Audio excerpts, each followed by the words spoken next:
The first time she walked into the shop, I nearly dropped the wrench. It wasn't the kind of place that attracted women like her. Not at 9 in the morning, not with the smell of motor oil still hanging thick in the air. The Autocraft garage was loud, greasy, and stubbornly male. Yet she stood there in a cream-colored coat, one hand inside the pocket, the other resting on the counter like she owned the quiet. "I think my car's trying to tell me something," she said. Her voice carried that kind of dry humor that doesn't ask for a laugh. It just waits to see if you're smart enough to catch it. I wiped my hands on the nearest rag, probably making things worse, and managed, "Depends what it's saying." She smiled, not fully, just at the corner of her mouth, and handed me the keys to a faded blue Volvo that looked older than I was. That it's tired. Like me. There was something about the way she said it. Tired, like me, that made me want to ask questions I shouldn't. But I didn't. I just nodded and popped the hood. For the next 20 minutes, I pretended to work. I checked the spark plugs twice, wiped the same patch of dust 3 times. She leaned against the counter, flipping through an old magazine, her attention half there, half somewhere else. Every now and then, I caught her watching me, not in the obvious way, not like the girls my age did. Hers was quieter, observing, measuring. "You're young," she said suddenly. I didn't look up. That's one way to put it. "You don't look like you enjoy this much," she added, glancing toward the mess of tools. I shrugged. Enjoyment's expensive. That earned a real smile. Small, but real. And it stayed with me, long after she left. 2 weeks later, she came back. Same car. Same soft perfume that didn't belong anywhere near Greece. I was under a different vehicle that time, rolling out from beneath it when her shoes appeared in my peripheral vision. Black heels, scuffed at the toe. "Again?" I asked. It stalled. She said it like it had been an excuse to come. I stood, brushing off my coveralls, and for a second we were too close. Closer than made sense for a conversation about spark plugs. I could see the faint freckles under her makeup, the tension in her jaw, the flicker of something like hesitation in her eyes. "Don't," I said before I even knew why. "Don't what?" "Kiss me." Her lips parted, not surprised, just amused. And then she leaned in, close enough that I felt her breath graze my neck. "Then stop being this close," she whispered. Neither of us moved. The silence stretched, heavy and fragile. Somewhere outside, a wrench dropped. Someone laughed. The world kept going, but I didn't. She stepped back first, smoothed her coat, and handed me the keys again. "Fix it properly this time," she said softly. I watched her walk out, her stride calm, deliberate, untouchable. But her words stayed, looping in my head long after the bell above the door stopped ringing. "Then stop being this close." I didn't. Not really. That night, when the shop lights dimmed and the streets fell quiet, I found myself sitting beside her car, tracing the edge of her keys with my thumb, wondering if she meant what I thought she did, or if I'd just imagined the whole thing. Either way, I couldn't stop thinking about it. She came back again, not for the car this time, but for the quiet. It was late afternoon, the shop mostly empty, the light bleeding gold through the half-open shutters. I was closing up when her silhouette filled the doorway, wrapped in that same cream coat. She held a paper cup of coffee in one hand, like a peace offering. "Didn't mean to interrupt," she said. "You didn't." She placed the coffee on the counter beside me. Black, no sugar, like she'd guessed right. Or remembered. I wasn't sure which felt stranger. I told her the car was running fine now, that I'd double-checked the alternator myself. She nodded, barely listening, tracing the rim of her cup with a finger. There were faint marks under her eyes, the kind that makeup can't hide. "Tough day?" I asked. She smiled, but it didn't reach her eyes. "Tough year." Something about the way she said it made me forget how young I sounded beside her.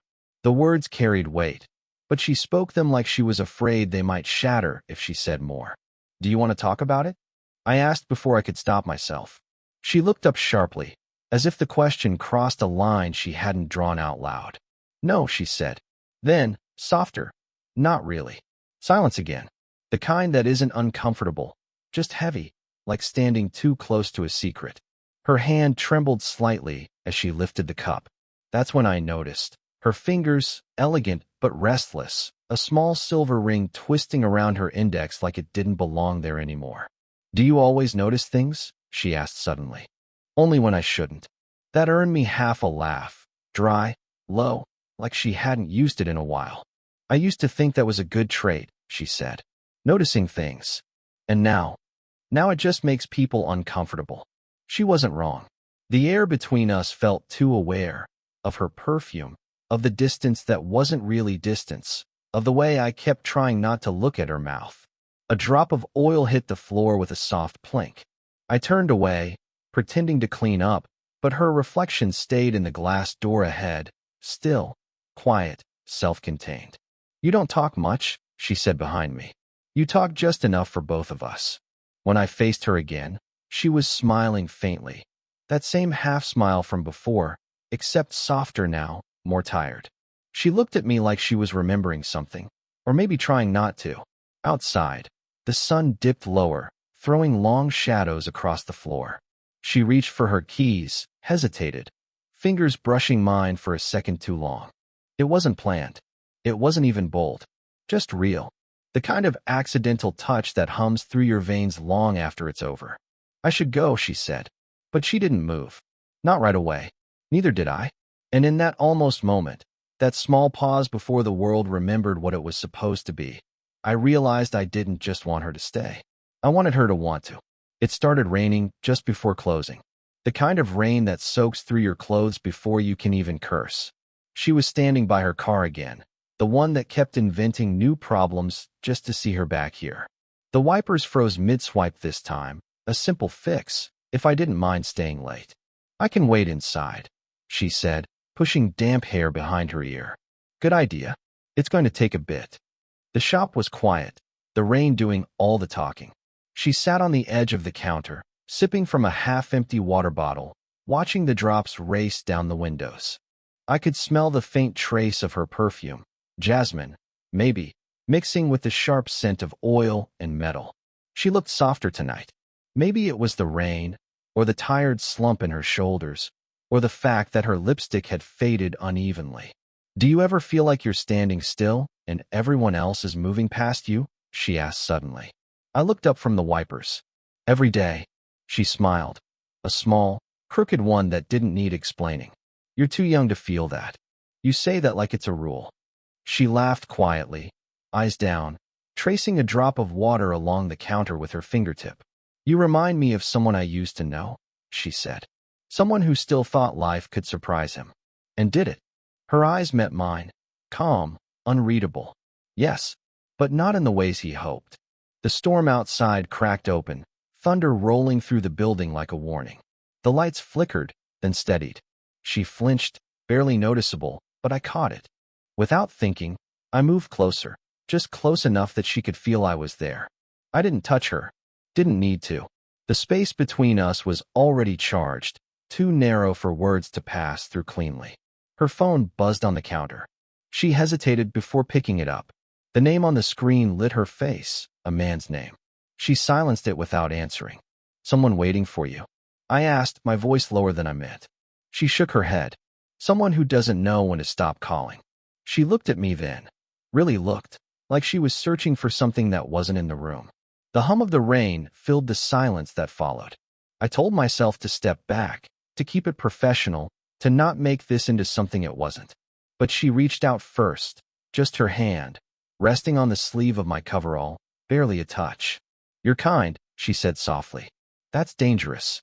I could have said something clever, something to ease the tension. Instead, I said nothing. Just stood there, her hand still resting against my arm, until the rain softened and the world remembered how to breathe again. When she finally pulled away, I caught her reflection in the glass. Eyes tired, mouth trembling in the faintest, almost regretful smile. I should go, she whispered. And I let her, though my hand almost moved, almost stopped her, almost did everything I shouldn't. Almost. She didn't come by for almost 2 weeks. The days felt longer, the kind that drag even when you keep your hands busy. I caught myself checking the sound of every car that pulled in, listening for that familiar cough of her Volvo's engine. I told myself it didn't matter. I lied badly. When she finally did appear, it wasn't with her car. It was just her, standing outside the shop after hours, rain jacket half-zipped, hair wind-tossed. I was locking up when she called my name. Do you have a minute? Her voice was calm, but there was something frayed around the edges. I nodded and unlocked the door again. The shop was dim, only the soft orange light above the counter. She didn't move right away, just looked around like she was seeing it for the first time. It's strange, she said quietly. This place always smells the same. Metal, oil, and something human. I leaned against the counter, trying to read her expression. Something human? She gave a half-laugh. You know what I mean. She set her car keys down, even though she didn't drive here. Just a habit, maybe. Her hands stayed on the counter, fingers spread slightly, knuckles pale. I thought I should stop coming here, she said. I thought it'd make things easier. Did it? She shook her head. No. It just made it quieter. There was no point pretending anymore. The silence between us had a shape now, solid, undeniable. What are we doing? She asked finally. The words were steady, but her voice broke on the we. I didn't answer right away. How could I? I didn't even know what to call this thing that had grown between us. Slow, careful, wrong, right, all at once. I don't know, I said, but I keep thinking about you, even when I don't want to. She looked up, eyes meeting mine. There was no surprise in them, just recognition, like she'd been waiting for me to say it first. You shouldn't, she said softly. I know. Her breath hitched slightly. I'm not someone you can save. I'm not trying to, I said. I just can't unsee you now. That silenced us both. She stepped closer, slow, deliberate. I could hear the faint creak of her shoes, the uneven rhythm of her breath. She stopped just close enough that I could see the tiny scar near her jawline, one I hadn't noticed before. For a moment, I thought she might touch me, but she didn't. Instead, she whispered, almost to herself, You make me remember things I tried to forget. I wanted to ask what those things were. Who? What? Why? But the words wouldn't come. My throat felt too tight for questions.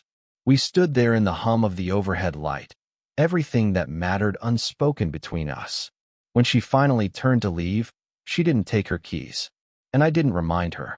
Because maybe, just maybe, she wanted a reason to come back. She didn't come for 3 weeks this time. Long enough for me to almost convince myself that it had all been some strange, slow dream. Then one evening, after I'd closed up, I found something wedged beneath the counter. An envelope, cream-colored and unsealed, with my name scrawled on the front in handwriting I already knew too well. Inside, just one sentence. I thought distance would help, but it only made the silence louder. No signature. No explanation. I didn't sleep that night. The next morning, she was there, leaning against her car like she'd never been gone, except she looked different. Not in the way people changed their hair or their clothes. It was in the eyes, that strange mix of relief and exhaustion, like someone who'd been running and finally stopped. You got it, she asked. I nodded. You could have just called. I tried, she said quietly, but I deleted your number twice before I could finish dialing.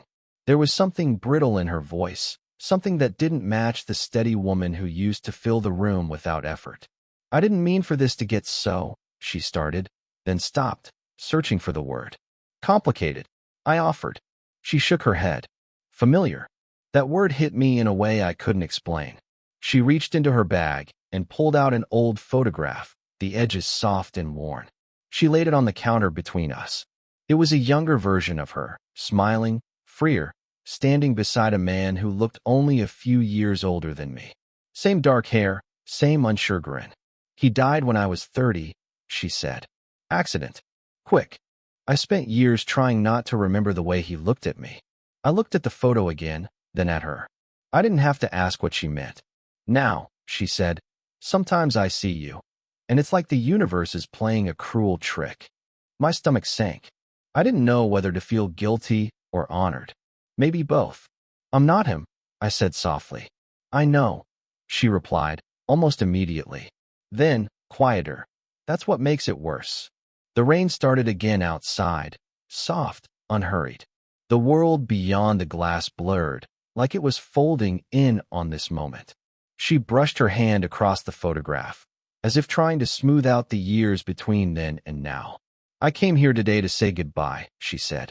To stop confusing kindness for something else. I wanted to tell her it wasn't kindness, that whatever this was, it had already become something we didn't have words for. But I didn't. I just nodded, pretending I understood what goodbye meant to her. She turned toward the door, paused, and looked back once more, eyes glossy but calm. I wish you hadn't looked at me that way, she whispered. It made me remember how it feels to be seen. Then she was gone, and for the first time, the shop felt truly empty, not silent, but hollow, like the sound of something that used to mean more. I didn't see her again for almost a month. By then, the memory of her had started blending into the noise of the days, the hum of engines, the static of the radio, the mechanical rhythm of routine. But some things don't fade, they just wait. That's how it felt when she appeared again one evening, standing outside the shop as the last streak of daylight slid across the floor. No car this time. No excuse. Just her. I walked, she said simply. The air between us carried that same fragile awareness, a quiet understanding that we'd both tried to move on and failed. I motioned toward the stool by the counter. You look tired. I am, she said, but not from walking. She sat. I leaned against the workbench. Neither of us spoke for a long time. The silence wasn't heavy like before. It was softer now, something that allowed the air to breathe. When she finally did speak, her voice was low. You were right. I keep trying to make sense of this, and there isn't any. I almost smiled. Maybe it doesn't have to make sense. She looked up, meeting my eyes. That's dangerous talk. I know. The corner of her mouth lifted, tired, knowing. You're still young enough to believe danger and meaning are the same thing. And you're still pretending they're not. That made her laugh, quietly, the sound breaking something open between us. I walked over and handed her a cup of coffee. It had gone lukewarm, but she took it anyway, fingers brushing mine as she did. Just a second of contact, nothing dramatic, but it grounded everything that words couldn't. I told myself I came to say goodbye again, she murmured. Are you going to? She took a sip, eyes unfocused. No, she said finally. Not tonight. The light outside dimmed to blue. The shop smelled of rain-soaked air and burnt coffee. She slid her hand across the counter, slow, hesitant, until her fingertips rested against mine. We didn't move, didn't speak. It wasn't a confession or a promise or anything people would recognize as love. But it was real, the quiet understanding that we'd both stopped running from whatever this was. After a while, she whispered, I don't want to be saved. I don't want to save you, I said. Just sit here. So we did. Two people on opposite ends of too many years, sharing the same tired air, the same unspoken truth that neither of us could name. The rain started again, gentle against the roof. Her head leaned toward my shoulder, not heavy, not asking, just resting. And in that stillness, with her warmth close enough to feel but not to hold, I understood. Sometimes love doesn't arrive loudly. It just stops leaving. She closed her eyes. I didn't move. The clock ticked softly in the corner, marking a moment neither of us would ever admit to, but both would carry quietly, like a pulse that no one else could hear. It's been almost a year since that night, the one where neither of us said what we meant, but both of us understood anyway. The shop still smells the same. Oil, dust, coffee that's been sitting too long. Some mornings I half expect her to walk in again, coat draped over one arm, that calm kind of chaos in her eyes. She doesn't, of course. But every time the doorbell rings, there's a second, one heartbeat, where I think it might be her. People like her don't stay. They leave you with the version of yourself you didn't know existed until they showed up. The one that feels things slower, deeper. I learned that love doesn't always announce itself. Sometimes it just lingers, in the air, in a memory, in the way you pause before locking the door at night. It doesn't need to be touched to be real. We still talk, once in a while. Messages, short calls, the kind that start with just checking in and end with too much silence. She sounds lighter now, still careful, still measured, but softer somehow. Like she finally forgave herself for something. And me? I stopped trying to name what happened between us. It doesn't fit into any word I know. It wasn't romance, not exactly. It wasn't friendship either. It was more like standing too close to something true and realizing it could burn you, and still not stepping back. Sometimes, late at night, when the garage is quiet and the world feels small, I replay her last words. The way she said she didn't want to be saved. The way she stayed anyway. That's when I understand that love, the real kind, isn't about fixing someone. It's about seeing them, even when they'd rather stay invisible. I think that's what she gave me. The permission to look closer, to notice the small things. The tremor in someone's laugh. The way silence can say, please don't go, better than words ever could. There's a photo of her Volvo pinned to the back wall now. Just the car, not her. The others think it's there as a joke, a memory of a problem customer.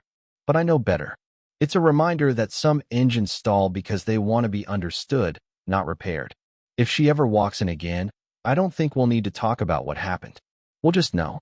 And maybe that's enough. To know that something once existed between two people who weren't supposed to find each other, yet did, quietly, like a secret the world wasn't meant to hear. Maybe love isn't always about staying. Sometimes it's about learning how to leave without erasing what was left behind.